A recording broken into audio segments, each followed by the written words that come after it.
80,000 तो मंत्रालय कह रहा है, पिछली मीटिंग में हमारे को बताया उसने, परंतु 1 लाख स्कूल बंद हो गए हैं। तो कहीं जो पहले कभी 10, 20, 30% प्राइवेट स्कूलों में छात्र जाते थे, आज 60% से ज़्यादा क्रॉस कर गए हैं। तो यूजीसी के ड्राफ्ट रेगुलेशन है 2025 के, उनको लागू ना किया जाए, उसको वापस किया जाए। और हमारे हाथ में ना तो एडमिशन है, ना कॉर्स बनाना, ना एग्जामिनेशन स्कीम है। और पूरी तरह से जो डेमोक्रेटिक फंक्शनिंग यूनिवर्सिटी की थी, जो गवर्नेंस का जो स्ट्रक्चर है, उसमें भी पूरी तरह से इंटरफियर करके एक पॉलिटिकल आइडियोलॉजिकल कंट्रोल के साथ पूरा चल रहा है मामला।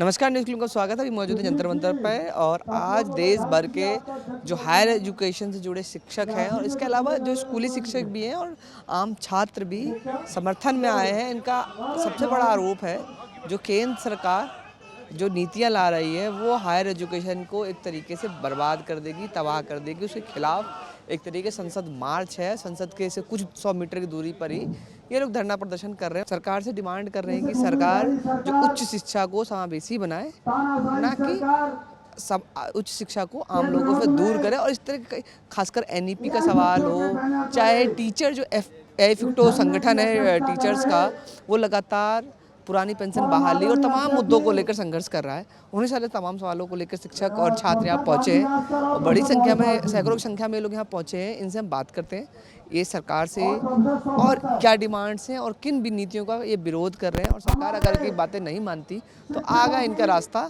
क्या होगा। देखिए, मुख्य मांगे जो है वो एक तो है कि एनईपी 2020 जो है वो वापस हो, और जो प्रस्ताव है संसद के सामने जो रखने का प्रस्ताव है कि higher education commission of India, जो कि उच्च शिक्षा व्यवस्था का संचालन का जो ढांचा है उसको परिवर्तित करने के लिए जो अधिनियम ला रहे हैं, उसका विरोध हो रहा है। और बहुत सारे इससे जुड़े हुए शिक्षकों के सेवा शर्तें जो हैं, जैसे पेंशन को से जुड़ा हुआ कि पुरानी पेंशन स्कीम बहाल हो, कुछ जो एमफिल पीएचडी के इंक्रीमेंट्स मिलते थे उसको वापस किया गया है, वो वापस हो। और जो यूजीसी के ड्राफ्ट रेगुलेशन है 2025 के, उनको लागू ना किया जाए, उसको वापस किया जाए। ये मुख्य मांगे इस और ये लड़ाई जो है, ये विशेष मांगे तो है, ठोस मांगे हैं, लेकिन इन सब कुछ जो चीज जोड़ता है कि उच्च शिक्षा में विशेष रूप से जो प्रक्रिया हो रही है, उच्च शिक्षा की जो भूमिका है समाज में, कि समाज के बेहतर छात्रों को और प्रशिक्षित करके तैयार करे कि वो समाज में और समाज के विकास में भूमिका निभा सके, उस प्रक्रिया पे जो हमला हो रहा है, हम लोग उसका विरोध कर रहे हैं। हमारी जो मेजर डिमांड्स हैं उसमें यह है कि जो एनईपी 2020 जो बिना पार्लियामेंट के अप्रूवल के लागू किया गया था, पूरे देश में तबाही मचा रहा है। पूरा प्राइवेटाइजेशन, कमर्शलाइजेशन, सैफ्रनाइजेशन, कम्युनलाइजेशन की तरफ चल रहा है और गरीब जो मार्जिनलाइज सेक्शन के बच्चे और महिलाओं को वंचित कर रहा है एजुकेशन से। उसका हमने जो अभी जो रूप देखा है हमारे अलग अलग यूनिवर्सिटीज़ में, और दिल्ली यूनिवर्सिटी ख़ास तौर से उसमें एक तरह का एक लेबॉरेटरी रहा है जहाँ पे सबसे पहले सारी चीज़ें लागू की गई। जेएनयू में भी लागू किया, पूरे देश में लागू हो रहा है। तो उसमें जितने भी पहलू हैं यूनिवर्सिटी के फंक्शनिंग के, जो जिनमें टीचर्स का रोल रहता था कि उसमें तय करेंगे, टीचर्स तय करेंगे कि एकेडमिक्स तय करेंगे कि कैसे एडमिशन होगा, कैसे कोर्सेज बनेंगे, क्या कोर्स होगा, कैसे रिक्रूटमेंट होगा, उसमें भी सिलेक्शन प्रोसेस क्या होगा, रिसर्च कैसी होगी, पूरा जो फंक्शनिंग है उसमें बाहर से पूरा कंट्रोल सरकार का आ रहा है। और हमारे हाथ में ना तो एडमिशन है, ना कॉर्स बनाना, ना एग्जामिनेशन स्कीम है। और पूरी तरह से जो डेमोक्रेटिक फंक्शनिंग यूनिवर्सिटी की थी, जो गवर्नेंस का जो स्ट्रक्चर है, उसमें भी पूरी तरह से इंटरफियर करके एक पॉलिटिकल आइडियोलॉजिकल कंट्रोल के साथ पूरा चल रहा है मामला। अब लगता ही नहीं कि यूनिवर्सिटी है, पूरा एकेडमिक कंटेंट डाइल्यूट कर दिया गया है। वैल्यू एडेड कोर्सेज और इंडियन नॉलेज सिस्टम्स को भरा गया है। इंडियन नॉलेज सिस्टम्स में ज़्यादातर वो ब्राह्मणाइज्ड, संस्कृताइज्ड जो कुछ टेक्स्ट हैं वो डाले गए हैं, जिससे कोई लेना देना नहीं यूनिवर्सिटी को। और वैल्यू एडेड कोर्सेज में भी तरह तरह की अजीब चीज़ें बताई जा रही हैं और स्टूडेंट्स को बहुत ही मतलब वेस्ट ऑफ टाइम लग रहा है। मेन सब्जेक्ट का कंटेंट 80% से 50% कर दिया है। CUET और सेंट्रलाइज्ड एग्जाम्स टेस्ट लाके, पहले वो नीट वगैरह तो चल रहा था, अब तो सारे एजुकेशन को इन्होंने सेंट्रलाइज एडमिशन टेस्ट से कर दिया है। स्कूल की शिक्षा को कोई महत्व नहीं दिया जा रहा है, बच्चों ने पढ़ना छोड़ दिया है स्कूल में, क्योंकि उसका कोई इम्पैक्ट नहीं है, उसका कोई कंट्रीब्यूशन नहीं है उनके एडमिशन में। एडमिशन इज़ थ्रू CUET, और CUET में कोचिंग लेके लोग, जो कोचिंग के लिए पैसा दे पा रहा है वही आगे आ रहा है। जो बच्चे जो कोचिंग के लिए जिनके पास पैसा नहीं है, या जो महिलाएं हैं जिनके लिए माँ बाप खर्च नहीं करना चाहते हैं ऐसी चीज़ों पे, वो पीछे रह जा रहे हैं और भारी गिरावट आई है, सीटें खाली जा रही हैं। तो इस तरह से पूरी यूनिवर्सिटी की बर्बादी चल रही है। एक तरह से पूरी यूनिवर्सिटी सिस्टम को, स्कूल सिस्टम को भी बुलडोज कर दिया इन्होंने। और एक डिसएनफ्रेंचाइजमेंट, जैसे कहते हैं कि SIR भी लगा दिया है कि आप लोगों को बाहर रखने का पूरा ये तरीका है। जो ये वोटिंग में कर रहे हैं वो एजुकेशन में भी कर रहे हैं, ताकि जो एक गौर होता है एक सिटीज़न होने का, जो सिटीज़न का हक है, वो पूरी तरह से ख़त्म हो जाए। आज हम लोग मतलब हम स्टूडेंट्स और प्रोफेसर सभी एक साथ आए हैं, क्योंकि हम देख रहे हैं कि कैसे 2020 NEP आने के बाद में कैसे हमारा जो एजुकेशन सिस्टम है उसमें नई नई पॉलिसीज़ इंट्रोड्यूस की जाती है, नए नए प्रोविजंस आते हैं, जिसमें कि मतलब जो पहले जो एक मतलब होता था फॉर्म जिसमें एजुकेशन, आप हायर एजुकेशन परस्यू कर पाते थे, वो अब हम देख रहे हैं कि किस तरीके से चेंज हो रहा है। और चेंज ऐसे हो रहा है कि जो कि बहुत ही एंटाई स्टूडेंट बन गया है, एंटाई मतलब प्रोफेसर बन गया है, एंटाई वर्कर्स बन गया है। आप देखेंगे कि कैसे मतलब जो UGC हुआ करता था, जो कि ग्रांट्स दिया करता था हमारी यूनिवर्सिटीज़ को, पब्लिक यूनिवर्सिटीज़ को, आप उस UGC को ही जो अभी जो नया ड्राफ्ट आने वाला है वो उसे पूरी तरीके से हटा देगा। वो एक अलग तरीके का हायर एजुकेशन फंडिंग जो है लेकर आएगा, जिसमें वो लोन्स देगा यूनिवर्सिटीज़ को। तो आप देखेंगे कि जैसे जब से हैफ़ा आया तो DU पे ही मतलब 1500 करोड़ का लोन था, और जो कि DU नहीं चुका पाया। और 2020 के बाद में इस तरीके से फ़ी हाइक हो रहा है। इसी साल आप देखेंगे हर कॉलेज में, कोई भी कॉलेज आप DU का उठा लीजिए, मिनिमम 1500 रुपये तक का फ़ी हाइक हुआ है हर सब्जेक्ट में, हर डिपार्टमेंट में। हम देखते हैं कि कैसे मतलब NEP आया तो हमारा जो मतलब जो पहले हम 4 सब्जेक्ट पढ़ा करते थे, जो कि हमारा कोर्स स्पेसिफिक होता था। फॉर एग्जांपल मैंने ऑनर्स का डिग्री किया, बट अब उस ऑनर्स की डिग्री में उससे ज़्यादा मैंने सैक वैक जैसे सब्जेक्ट्स पढ़े, मैंने फिट इंडिया पढ़ा, मैंने योगा पढ़ा, जो कि सिर्फ 3 महीने का था, 4 महीने का था, और which even made no sense, ना टीचर के लिए ना स्टूडेंट के लिए।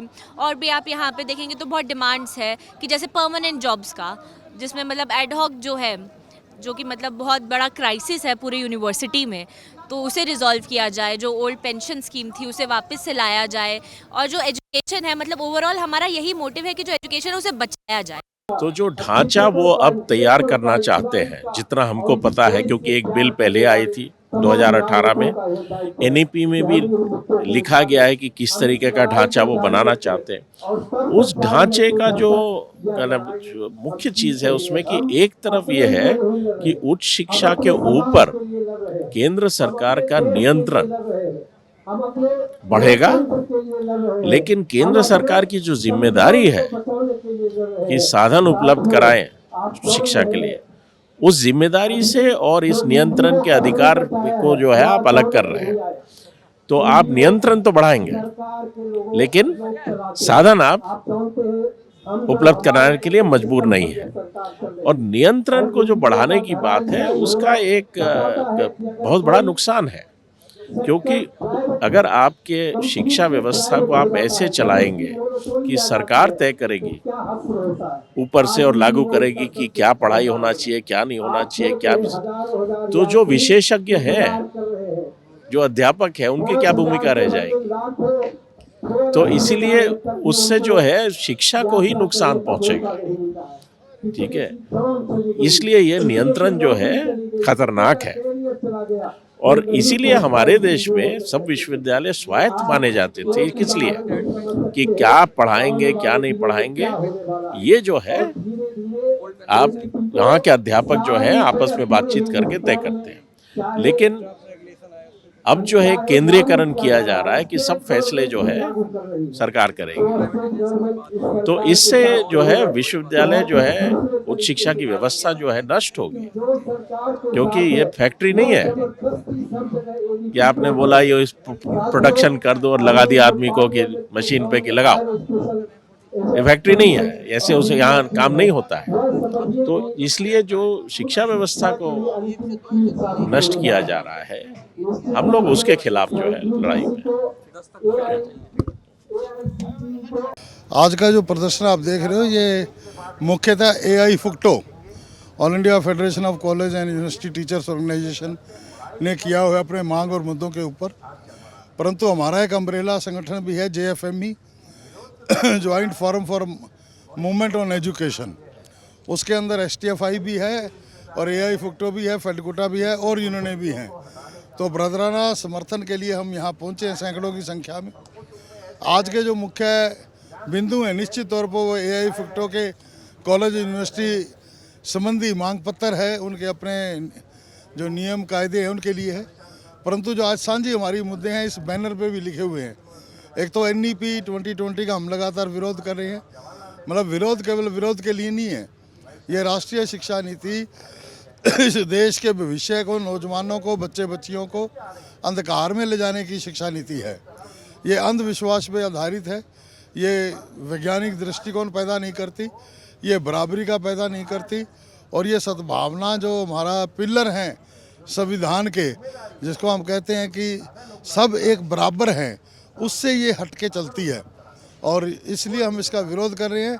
आज आप देखो पूरे हिंदुस्तान के अंदर पिछले 5 साल के अंदर अगर जोड़ मारेंगे स्टेट वाइज तो 1 लाख के करीब स्कूल बंद हो गए हैं।